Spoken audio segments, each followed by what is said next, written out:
Governor Marvin Griffin blamed Hartsfield for the suit. What suit? It's talking about Calhoun versus Latimer in 1958, where blacks filed a class action lawsuit to get Atlanta to desegregate the public schools, because Brown versus Board of Education in 1954 already ruled that segregated schools were unconstitutional. Yet Atlanta was taking its sweet time to follow the rule. So blacks had to set fire to their behind to get things moving, right? And so the governor blamed Hartsfield for that. And here's why. Claiming that his middle-of-the-road stance on the golf courses and buses had encouraged race mixers to target the schools.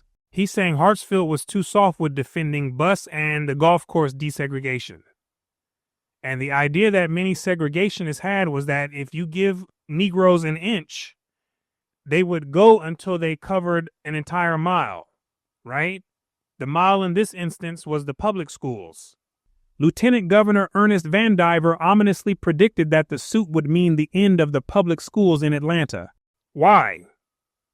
Because the state planned to shut down public schools if they were forced to integrate with Negroes.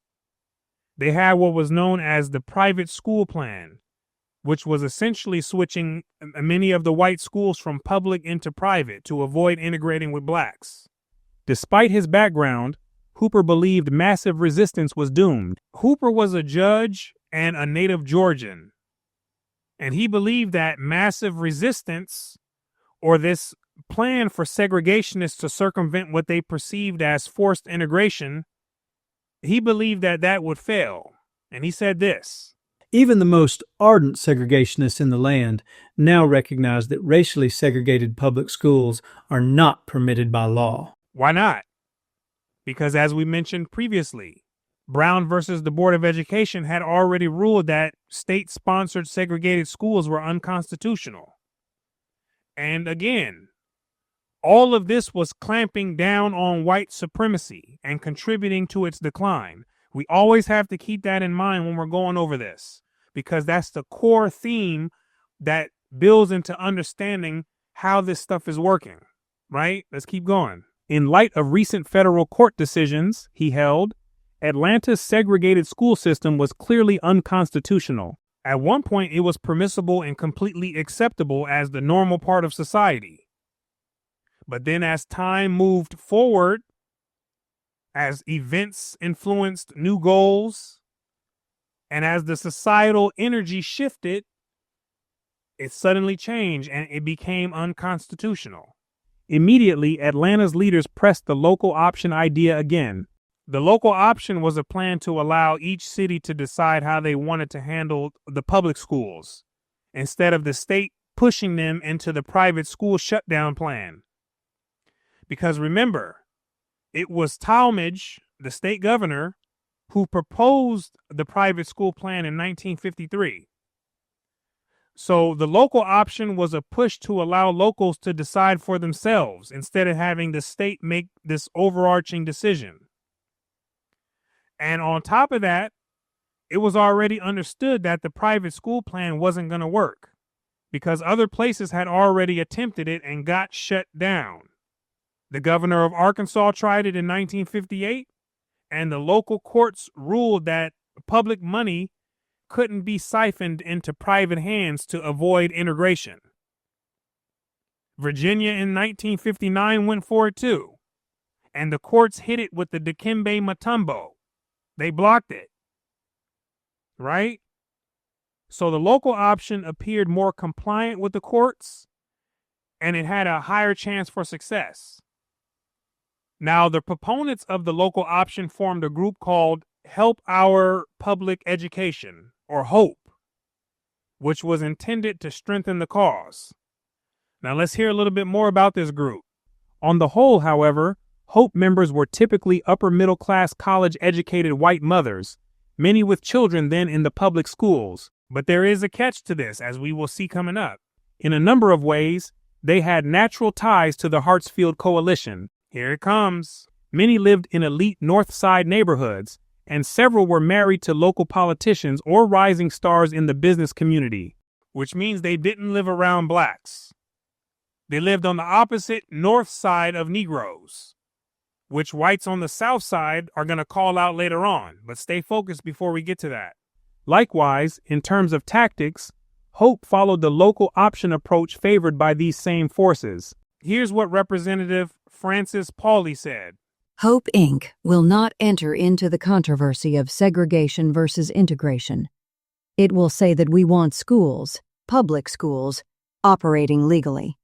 When this means desegregation in some places, then Hope will say that this will be accepted. So basically, whatever complies with the law, she was for it. Not surprisingly, the mayor threw his support behind the group, and his allies in the press and the Atlanta Chamber of Commerce followed suit. Because obviously this group is going to make Atlanta look good. And that's what Mayor Hartsfield was about.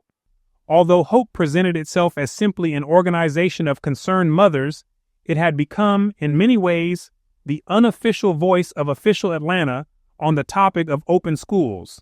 The Hartsfield Coalition and its allies in the press portrayed Hope as the voice of the respectable middle class and dismissed segregationists as uncultured rabble-rousers.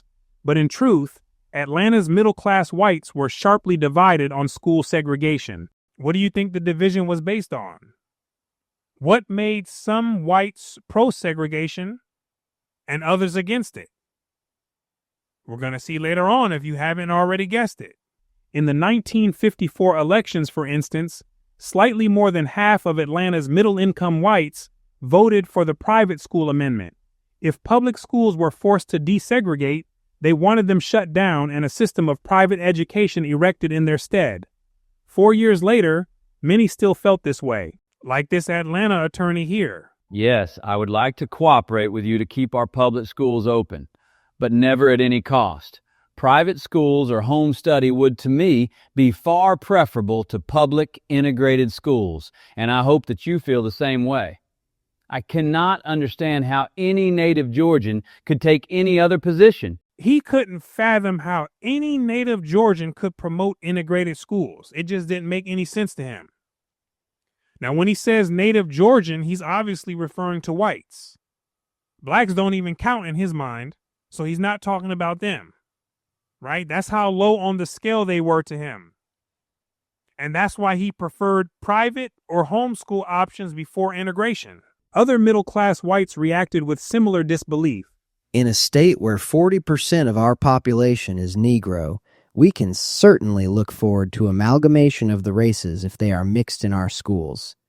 How anyone with intelligence can want this in the state of Georgia or the city of Atlanta is beyond my comprehension. Now, there are at least two reasons why whites didn't want their children going to school with blacks.